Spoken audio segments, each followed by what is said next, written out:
and she's listening to me. She just looking at me. Yeah, I wasn't talking to you. Huh? I thought I knew everything. We didn't know how to speak a word in English. We speak that Cajun French. Tell her to be quiet so I can talk. Don't you feel my leg? Because if you feel my leg, you'll want to go up high. And if our dress was on our knee like that, Papa'd come pull it off and slap us hard, hard. She's the cutest in the whole world. This is the life and legacy of Klis Vielee. I had a boyfriend, but I couldn't go out with him, and all he could do was come to the house, and we'd sit down in the dining room and talk on each chair, not sit together, no, on each chair. And I couldn't go out with boys, and we couldn't go out with nobody. If I did go out with somebody, I had to have a chaperone. What is that? Well, you couldn't go out alone with a boy. You had to have somebody else with us. We didn't date like they do it now, you know. They just run and jump and meet the boy outside and all that. We couldn't do that. They had to come in the house and see us. She's very different. She's French, Kunes French, Marksville. She was in the 5th grade, she tells me, and they asked her to stop speaking French and made her speak only English. And she tells me that was very difficult. And even today, you'll see that she still struggles from that with pronunciation of different words. I went to the 8th grade, but then I dropped out. I thought that was plenty. I thought I knew everything.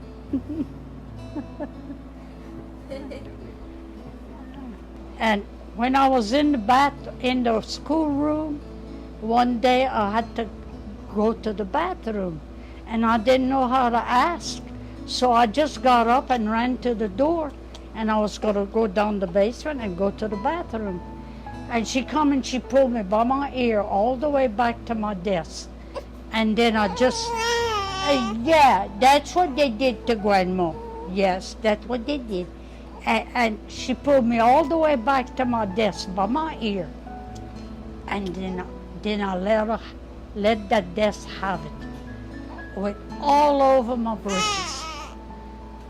But she had to take me, bring me in the bathroom, change me, and get a diaper somewhere and put a diaper on me. And when I got home, Mama said, "Why you got that diaper on you?" I said, "Well, the teacher wouldn't let me go to the bathroom." And I did it on the desk. So she had to take me in the bathroom and clean me and put a diaper on me. We'd play tag. The one that was it had to run after all the others. They'd all run and we'd run after. The one that was it would run after the other. We didn't have much going on.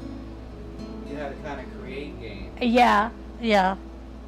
I'd say, you want to say, go open the door, ouvrez la porte. Ouvrez la porte. Open the door. Shut the door, ferme la porte. Well, we didn't dance at school. The teachers would fuss at us.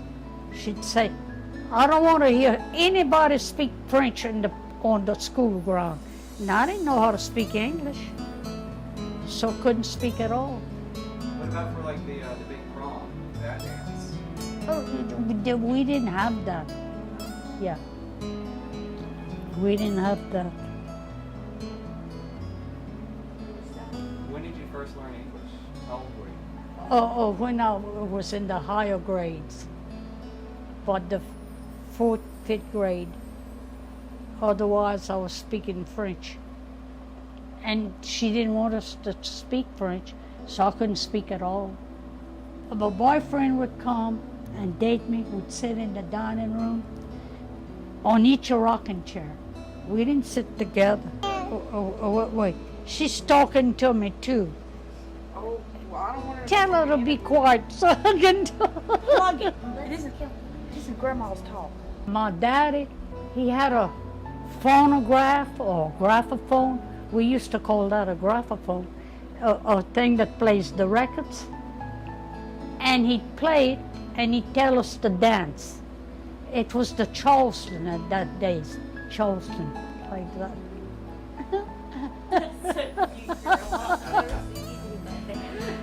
A bunch of us doing the Charleston. Grandma taught me how to sew. I struggled with, for some reason, the days of the week and the months of the year, so she went over that with patience, diligently with me. And she wanted to teach me how to crochet, but I'm left-handed and she isn't, and it kind of confused her. I'd go over there by the sisters, and we had a big room, sewing room they call it, and they'd make ceramic things and all that, and I'd crochet. I was the only one crochet over there, and I'd teach some of them to crochet. Randy wanted me to teach him how to crochet. Yeah, I got a letter. It says, I would love to learn to crochet with you. Yeah. We were raised a boy didn't touch us. He never put his hands on us. And she's listening to that. You're too little to hear that. You don't know what we're talking about. She always says how things have changed a lot and how our generation dresses way more provocatively, and they were raised to be extremely conservative and nothing above the knees. And don't you feel my leg? 'Cause if you feel my leg, you'll want to go up high. So baby, don't you feel my leg? don't you feel my leg? 'Cause if you feel my leg, you'll wanna feel my thigh. And if you feel my thigh, you'll wanna go up high. So baby, don't you feel my leg? So that's probably not appropriate, but she would say, you don't even show that because it just is not good, provokes men. And she'll probably tell you about how you had to get permission to have chaperones for dates.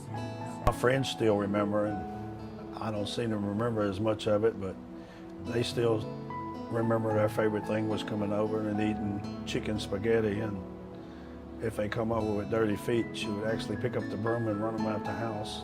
Every birthday we always had a cake and candles. And I remember being in the kitchen with the red table. And we still have the red table, and we still have the old house. Actually, my father passed the old house to me, so we made a museum out of it and put a new roof on it, the table, and a lot of the old house is still in state as it was at that time. We were 4 girls and 4 boys. Mother would always speak French to us, Cajun French, not even the good French. She could read and write French and English, my mother. She could play the accordion. She could do all that. She never taught us nothing of that. She'd say, go outside and play. So that, she never took me on her lap and talked to me and all that. She'd say, go outside and play. Leave me alone.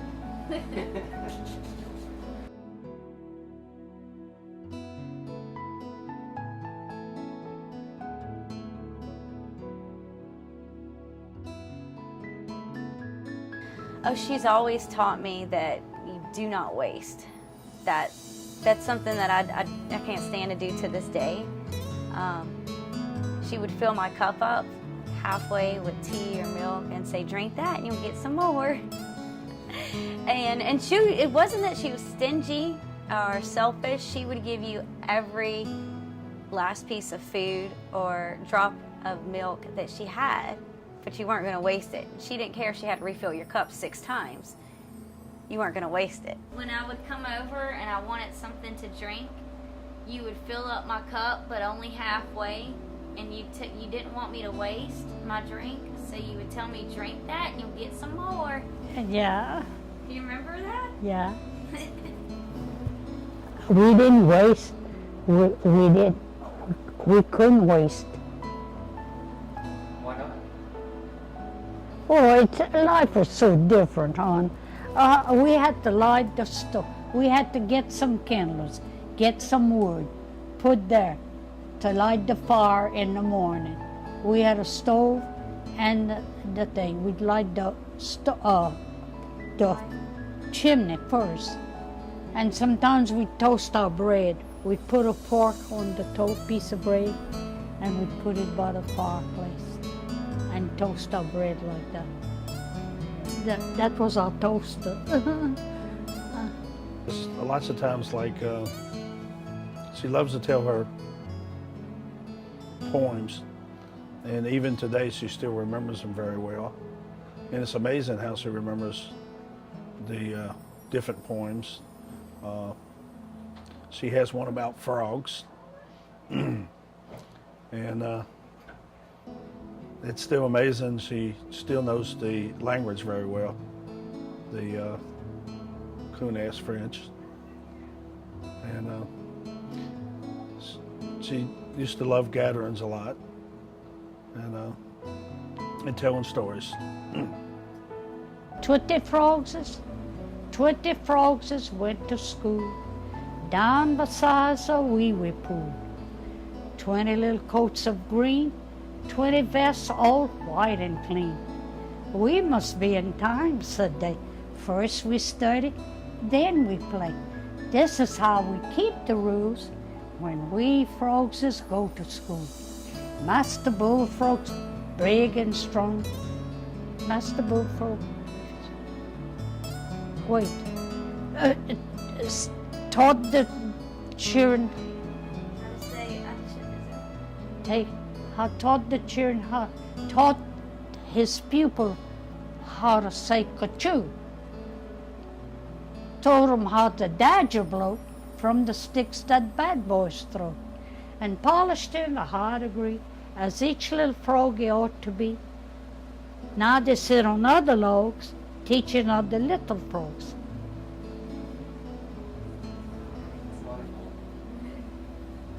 The vast majority of the time that I knew grandmother growing up, she taught me to treat others the way I wanted to be treated.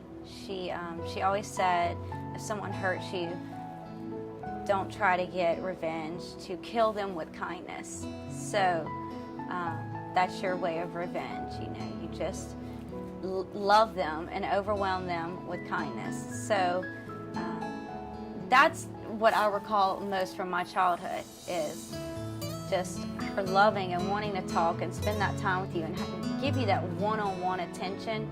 And I loved it, every bit of it. And she was almost like an elderly mother to me. So that, and just, you know, just good moral values, I felt that she instilled in me as a child. What we would do is make a cake and do that to try to give her a lot of birthday attention on Christmas. But it's difficult to give people birthday attention on Christmas. It's just not a birthday atmosphere. Christmas, I was born on Christmas, you know. It was my birthday, but she'd make plenty cakes. She'd make a peach cake, coconut cake. My daddy liked coconut cake. I used to like to drink the juice of the coconut. The coconut cake and peach cake and orange cake. She'd make a bunch of cake for Christmas. It was my birthday, but it was Christmas, so it was for everybody. So I didn't have no special birthdays or nothing like that.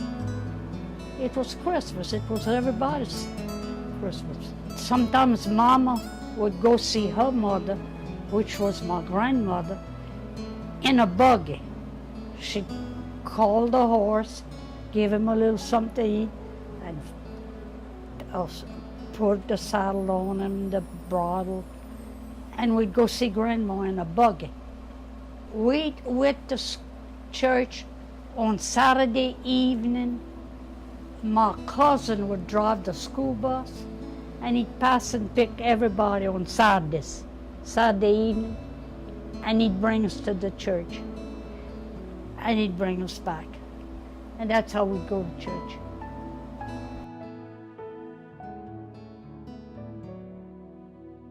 When I moved to New Orleans, well, it was a big town, and I was very shy, and I didn't like that too much. I'd rather be in the country, but you couldn't live in the country. My husband got him a job at the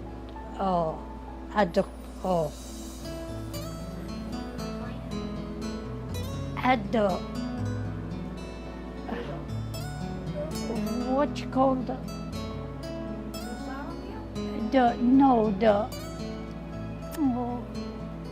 he got him a job at the lunchroom. And The cafeteria? yeah, he got him a job at, and sometimes he'd come get me. I was by myself in the house, and he'd come get me, and he'd bring me to go eat there at night. We'd go eat. You could go eat for nothing. He believed in himself, and that's all. And one day he says, I will learn you how to talk. I said, well, first you'll have to learn yourself. Then you can teach me. He said, I will learn you how to talk. We never spoke English at the house. And they always spoke English at their house. And we never spoke English, so I'd speak French. The best time of my life is when I got me a project and I had my 2 girls with me. And we lived in the project. Then this Mr. Vielee, yours Grandpa Vielee, come along. And if he could have let me alone, he seen me at a neighbor's house. I was chaperoning. Her husband was coming to see the children, and I chaperoned. I took her place to let her see her husband and so forth. There was a streetcar in New Orleans, and I'd ride the streetcar back home. And that's where I met my second husband. On the street. Was it love at first sight? Shoot, no. They wouldn't leave me alone. The third one was Mr. Vielee. Oh, that was the one. And he was a workaholic. All he did was work. Never went out, never did not. Sometimes we'd go at night and eat some fish with Mr. Bowie's place. That was long ago. Mr. Vielee come along. He seen me at a neighbor's house. And I was just there because the lady, her friend, was waiting for her husband to come see the children. So I was chaperoning. And there, Mr. Vielee was a friend to the insurance man. And her insurance man come to collect insurance, and Mr. Vielee come with him. And that's how I met Bernard. So he sat by me, and I says to him, I says, you know, I'm not supposed to be your date or nothing. I said, I'm just chaperoning for that other lady. That other lady's going to see her husband. He's coming to see her children. I said, you're supposed to wait for that lady. She's a good friend to the housekeeper. So she was, but her husband come to see the children, she could. So the lady of the house called me and asked me if I'd take her place, stay there till she sees her children, and then she was going to come back, and then I was going to go home. But the insurance man come to see her to collect, and they deal, and he brought Bernard, my husband, along with him. And the husband wouldn't go home with him. He stayed there. I say, you go on with your friend. I says, I'm gonna go home. He says, well, can I go home with you? Well, I said, I have children, and I'm going back to my children. He said, how many you have, half a dozen? I said, no, I only have 2. And he says, well, can I walk you home? I said, no. Her little boy, the lady of the house, said, come on, I'll show you where I live. Come on, I'll show you where I live. I live right down there. And he walked me to the house, and I didn't want to. Well, I couldn't get rid of him. And he seen my phone. My phone was right on the little table. And he looked. I didn't even invite him in or nothing. He looked, and he took my number. Outside, he looked at the table. The phone was on the table, and he wrote the phone down. I didn't even give him my phone number. I didn't want those men around me, but they wouldn't leave me alone. Just couldn't get rid of him. He couldn't dance or lick. He couldn't dance at all. The first one could dance, but he was mean as all hell. But the other 2 couldn't dance. Mr. Vielee, all he could do was work. That's all he wanted to do was work. And you like dancing? And I like dance. I got tickets to go to learn how to dance. So when I went to learn how to dance, I went with Mr. Vielee then. I was single. And I went to the dance and to learn how to dance. And when I danced, they said, you didn't come here to learn how to dance. You gonna teach the others how to dance. I could dance, boy, I could dance. It's something I could do.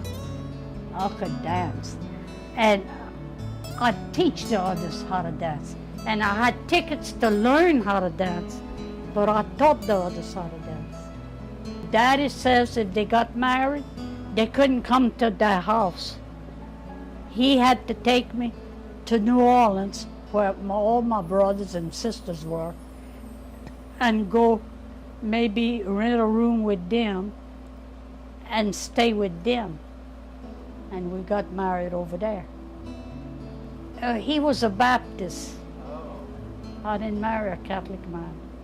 I should have, but he was an old Baptist.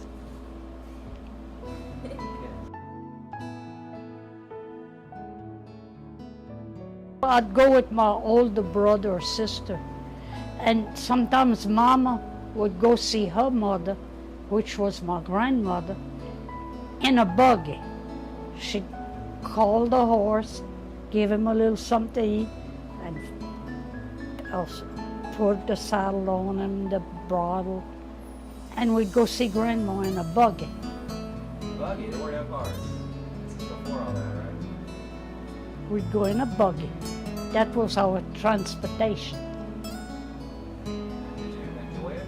Huh? Did you have fun in the buggy? No, we'd just sit still. We wouldn't move. My mama would cook a big dinner on every day.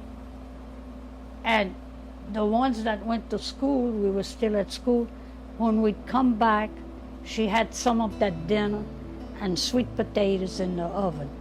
But I had to wash the sweet potatoes and put wood in the stove, have it all ready for her to cook that during the day. So when we come back, we had a stove full of good hot potatoes, all smoked.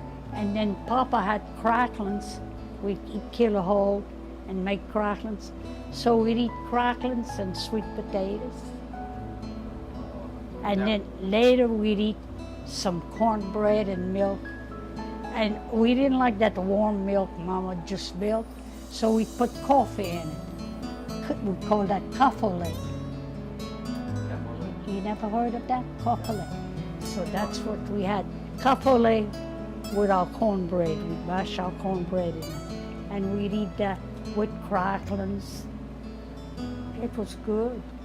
She was real happy when we would bring something home that we, some kind of wild game that we would kill for dinner. And it became to be fun and educational to learn how to hunt for dinner, you know.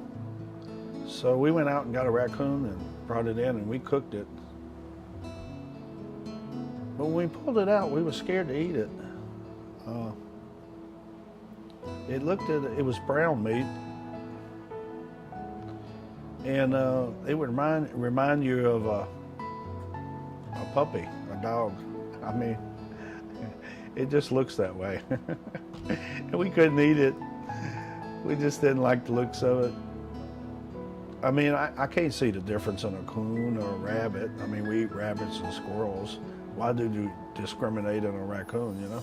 Oh, one time my husband killed a coon. Hey, he said, Kliss, why don't you cook that coon? I says, okay. So boy, I stuffed him with garlic and onion and pepper and all kind of stuff, but it still smelled of coon. Ooh, it was terrible. So I went and bring that to an old blonde lady, lived down the road. I went and bring her that. She said that was the best coon she ever ate. And I couldn't eat it. It was too much. Ooh. Everybody in the house knew how to make gumbo. The men, the boys, everybody knew how to make gumbo. You make your roux, you put some water, you put your chicken in there, and that's gumbo. And you put your onion and garlic and salt and pepper. One time I was making a gumbo. I was already in the project. I was making a gumbo and I had my 2 children. They were playing outside. And the lady upstairs, she was pregnant and she smelled that gumbo and she come down. She said, I smell something so good. I said, what you smell like that? She said, I smelled some gumbo or something you cooking. She said, it smells so good, and she was pregnant. I said, well, have a seat, I'll give you a bowl of gumbo. The boys were spoiled. The girls weren't. They did all the work and they helped me. But the boys, they followed their daddy. They followed him, step by step. Bernard would follow his daddy. Oh, my daddy. He'd follow him. I raised them very well. They stayed home with me. On Saturdays, we'd go to the show on the weekend, and then they'd go to school all week. I'd send them to school. And catechism. We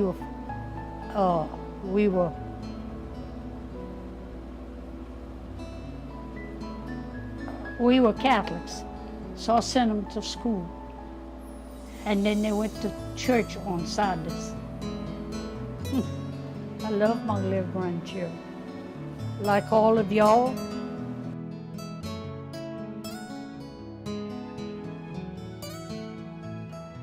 And she was sweet and good.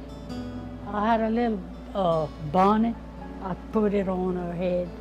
And I said, now you little Miss Grandma. I said, you Grandma. My first grandchild was a girl. And my husband, he was nuts. He wanted a boy. I said, well, I can't give you a boy. I can only get what I get. She'd sleep in the bed. She wouldn't even sleep with. She'd sleep in that bed, in that room by herself. And when I'd go in the morning to see if she was awake or what, see about her, She was awake. She was looking all over, looking all. She was the best baby in the world. So I'd go pick her up.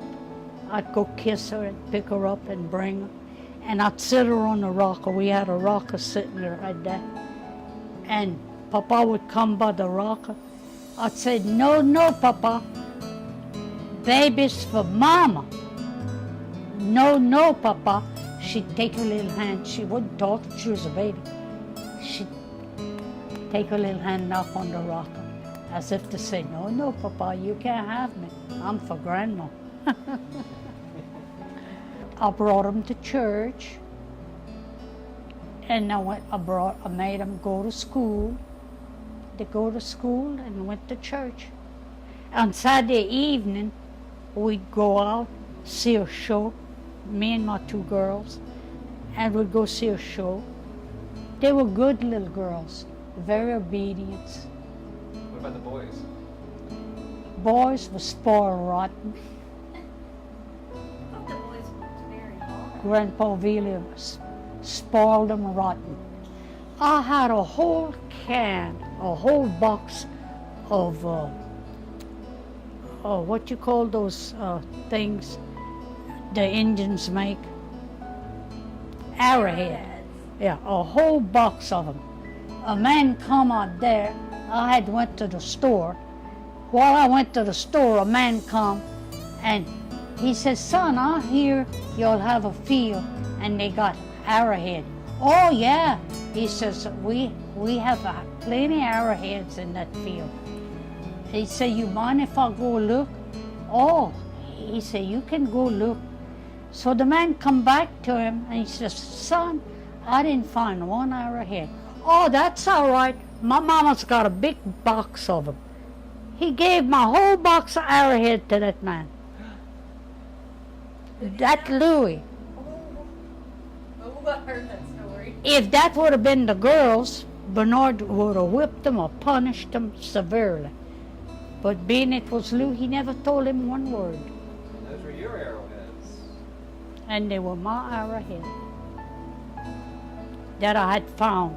I'd go do some work in the garden, pick some beans or stuff, and I'd see an arrowhead. I'd put it in my pocket, bring it home. I had a whole big box.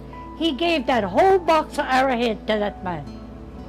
That's so strange. And Grandpa never told him a word. If that would have been the girls, if they would have gave one away, he would have made them go all the way and hunt till they can find. I always have this little saying. I said, "This is thought that counts." I mostly say it when someone tries to help me and they're not too successful in their help. And I always used to say that my mother says that. Says she don't like talking about people, but it was okay to discuss them. And I think that's her favorite thing, is discussing the families and how they do and what they do. But she has a couple cute little jokes. Her favorite one is about the crawfish and the Frenchman. And she always used to like a lot of attention at Christmas. She was born on Christmas Day. And ever since that, I think it always kind of deprived her of birthday attention. She's always been scared of rain or lightning. When Dad was saying that her biggest fear is lightning, it sparked a memory for me, because I was so proud. I was in college and I saved up like $40 or $50 and got her this big like home pedicure spa for her to put her feet in, and it had like it had jets and everything, and would warm up. And I thought she would love it to soak her feet in, because I would see her sometimes like warm up water and soak her feet in a pot in the living room. So I was really excited when I got this fancy device, and she refused to use it because she was scared to plug it in and put her feet in water. She was told, like water, electricity, it does not mix. She thought for sure she would get shocked or electrocuted. She wouldn't use it. So I don't know if I could return it or not, but that's a great example of how she's just scared of like being shocked and electrocuted. She wouldn't use that home pedicure. So I brought her to a salon, and I think that may have been the first time she has been to one. And it's just so funny because she doesn't get out much, and she was in a massaging chair, and it scared her. It startled her because the chair started moving and massaging. She's like, oh, she thought it was possessed. You know, and then they're scrubbing her feet, and she's laughing, and it's tickling her. And I just love that experience. And the funny thing is just her learning about how, you know, technology has advanced. I mean, you have a chair that is massaging you. And then the best part, when we're walking back to the car, I pressed a button on my key to unlock it. I didn't have to put the key in and unlock it. She opened the door and was like, now you should know better. You need to lock your door, Rachel. There's people in this world you can't trust. And I said, well, it was locked. And she said, oh, well, no, it wasn't. I did not see you put that key in. And I said, well, Grandma, there's a button that you can press to unlock it as you're walking towards the car. And so, you know, it's just funny because things like that really blew her mind. Biggest fear is lightning and bad weather. She's not too good on heights. I remember my father used to play a little trick on her. And sometimes we would go down to the river to swim in the evening. And while we swimming, we would bring a bar of soap and kill two birds with one stone. We would bathe while we swimming, soap up and lather. And there was this tree that was growing right at the edge of the river. So my father would come up and he says, oh my goodness, we can't stop. And then he would let the truck bump against the tree. And it would stop you from falling into the embankment. But when we got close, she would go to screaming. And he'd let the truck bump the tree. And she would keep screaming, we're gonna fall down the embankment. We'd all laugh. She'd get over it. But the amazing part was, he'd do it every time, and it still scared her. She would love to talk to anyone. I think our favorite thing was just to stop somewhere and sit and watch people and talk to strangers and talk to people. So I would describe her as a person that loved to talk and loved to be with people. And you would get that feeling, and that I could pursue with my eyes that's a loving closed. French woman.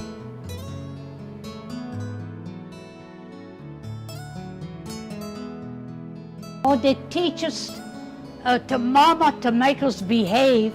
She'd say the ghost's gonna get you if you're bad. She'd make us be. So when I wanted to go to the bathroom, I'd say, Papa, come with me outside. He said, well, why I have to go with you? He said, why can't you go outside and do your business? I said, I'm scared. He said, what you scared of?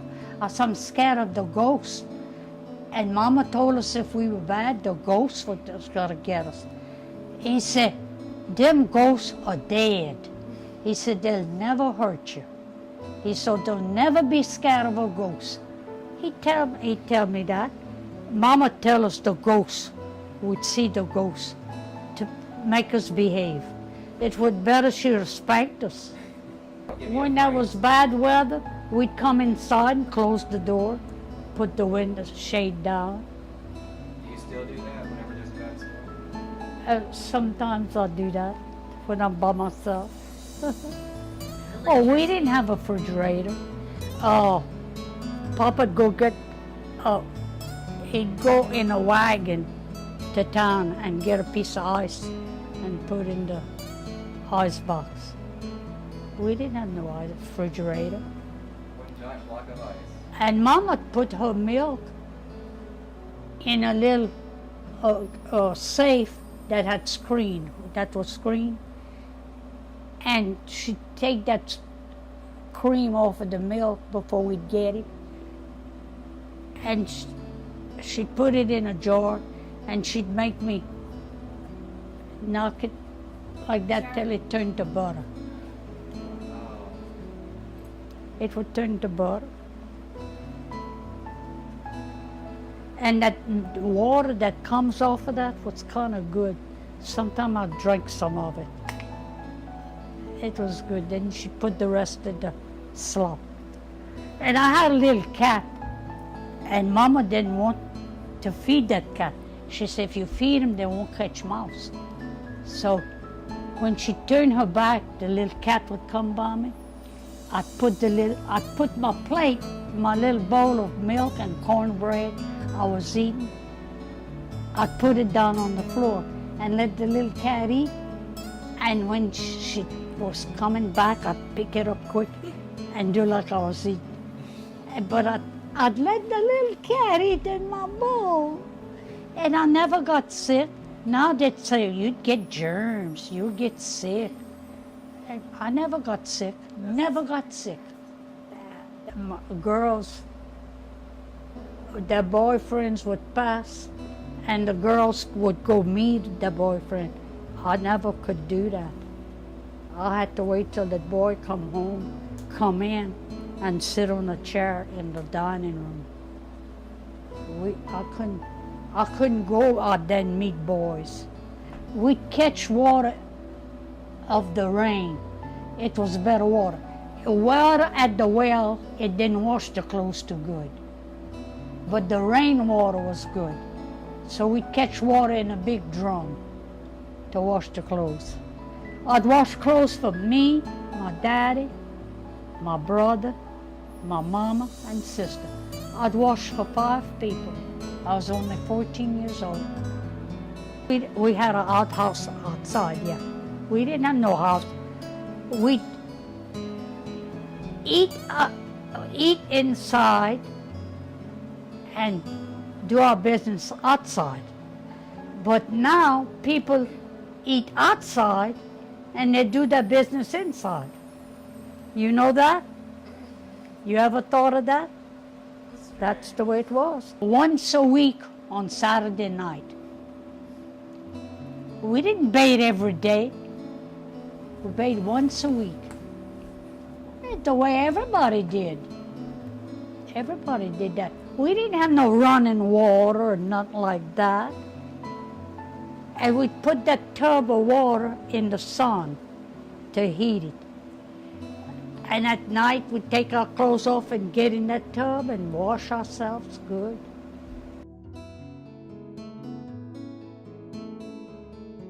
It's too different. The way I was raised and now the way they raise their daughters, they don't even raise their daughters. Huh, Jan, huh, baby? Your mama don't raise you, huh? Not at 31. Well, did she raise you when you were little? Yeah. She taught you right from wrong? She did. It's always there if I want to talk to her. Yeah. I don't know. You were mighty little when you were here with me. Be good. Try to get along with your husband. Be kind and good, considerate to the children. And always talk about the right thing. Go to church. We go to church. That's what I tell them. Treat others as you would want to be treated. Treat everybody nice. Love everybody.